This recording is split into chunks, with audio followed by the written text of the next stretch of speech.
Iran के supreme leader अयतुल्ला खामनाई को शहीद कर दिया गया।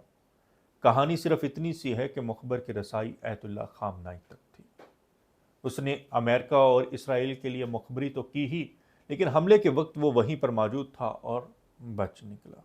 और अयतुल्ला खामनाई की शहादत की कंफर्मेशन की तस्वीरें भी अमेरिका और इसराइल के साथ शेयर की। जायचे में अंगारक योग लगा हुआ है। अंगारक योग में तबाही होती है, लेकिन इस कदर शदीद तबाही होगी इसका किसी ने सोचा तक नहीं था। मार्स राहु जब आपस में मिलते हैं तो अंगारक योग बनता है। मार्स एक फायरी प्लैनेट है, सूरज भी एक फायरी प्लैनेट है, वो भी साथ मौजूद है।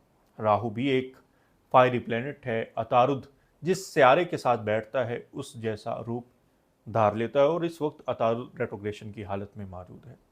अतारुद जब राहु के साथ मिलता है तो टेक्नोलॉजी का जिस तरह से यहाँ पर इस्तेमाल देखा गया है वो किसी के वहमो गुमान में भी नहीं था। और आने वाले वक्त में टेक्नोलॉजी किस कदर ख़तरनाक है लोगों को अंदाज़ा हो जाएगा। अभी तो अंगारक योग को लगे एक हफ्ता ही हुआ है कि तकरीबन 14 से 15 ममालिक इस वक्त हालत जंग में है। पाकिस्तान के अफगानिस्तान के साथ कशीदगी जारी है।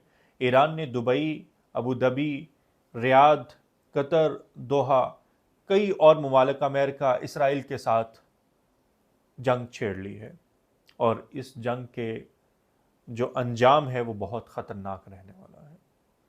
फैसला सूरज ग्रहण यानी 17 फरवरी को ही हो गया था कि आने वाले वक्त में हालात इस तरफ जाने वाले हैं। 23 फरवरी को मार्स ने बुर्ज दिल्लो में एंट्री की और बुर्ज दिल्लो हवाई बुर्ज है। मैंने पहले भी मुतअद्दिद वीडियोज़ में, पॉडकास्ट में यह जिक्र किया है कि हवाई बुर्ज में हादसात, फ़ज़ाई हादसात बार बार देखने को मिलेंगे। इस वक्त आप देखें कि पूरी दुनिया में फ़ज़ाई जो कशीदगी है वो भी बढ़ रही है। कई जंगी जहाज़ तबाह हो चुके हैं, कई जहाज़ों के साथ हादसात पेश आ चुके हैं। एयरलाइन का जो सिस्टम है, परवाज़ों का जो सिस्टम है वो बुरी तरह से मुतासर हुआ है। अंदाज़ा लगा सकते हैं कि मईशत को किस कदर बड़ा नुकसान हो रहा है। पेट्रोल पंप की बात की जा रही थी कि पेट्रोल को आग लगेगी। पेट्रोल को वैसे तो आग नहीं लगी, लेकिन पेट्रोल की प्राइसेस को आग लग चुकी है और आने वाले दिनों में उसका आपको असर देखने को भी मिलेगा। पेट्रोल पंप्स पे आग लगना एक मामूली बात है, लेकिन ये जो प्राइसेस को आग लगेगी ये बहुत ख़तरनाक है। पूरी दुनिया की मईशत तबाही के दहाने पे है। चीज़ें, शेयर मार्केट ऊपर नीचे बहुत तेज़ी से हो रही हैं। नुकसान पूरी दुनिया का हो रहा है और अभी हालात मज़ीद कशीदगी की जानिब बढ़ते हुए दिखाई दे रहे हैं। अभी हालात नॉर्मल नहीं होंगे।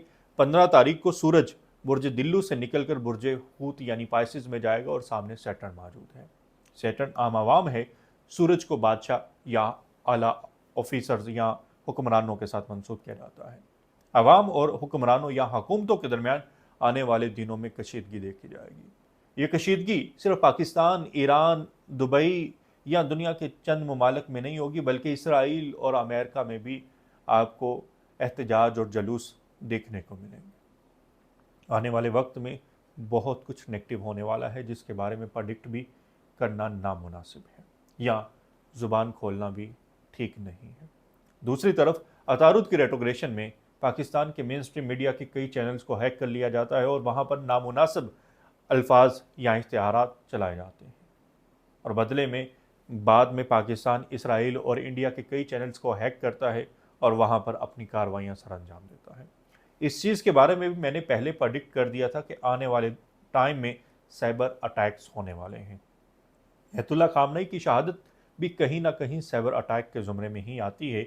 यानी साइबर का जिस तरह से इस्तेमाल किया गया है, साइबर वार का जिस तरह से इस्तेमाल किया गया है, या पाकिस्तान में जिस तरह से ये मामलात हो रहे हैं, अभी आने वाले दिनों में ये मज़ीद बढ़ते हुए दिखाई दे रहे हैं। आज 2 मार्च 2026 है। 26 मार्च 2026 तक अतारुद रेट्रोग्रेशन में रहेगा। मैंने कहा था कि अपनों से बच के रहना, दगा अपना देंगे या अपने देंगे। ईरान के कमांडर इन चीफ की भी इस वाक़या में शहादत हुई है। मरीख वहाँ पर सूरज के साथ मौजूद है। आला क़यादत को बुरी तरह से दचका पहुँचा है। ये सिर्फ ईरान तक बात नहीं है, ये दुनिया के और भी बहुत सारे ममालिक में हालात अभी कशीदगी की जानिब बढ़ते हुए दिखाई दे रहे हैं। बाज़ाहिर जो आपको दोस्त मालूम होते थे या हो रहे हैं, वही आपके दुश्मन हैं और वो आपकी आस्तीन में छुरा घोंपने के लिए तैयार हैं। हुकूमतों को भी सोचना चाहिए और आम आवाम को भी सोचना चाहिए।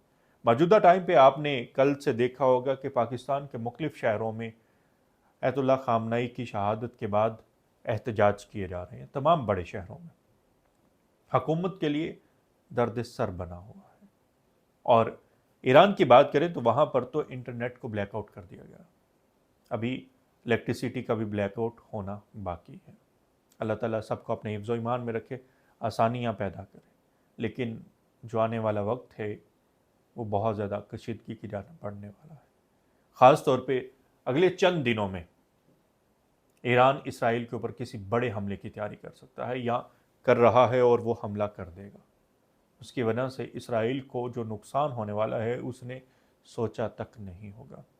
मैं अगर एस्ट्रोलॉजिकली पॉइंट ऑफ व्यू से बात करूं तो कई गुना ज़्यादा इसराइल का नुकसान होने वाला है।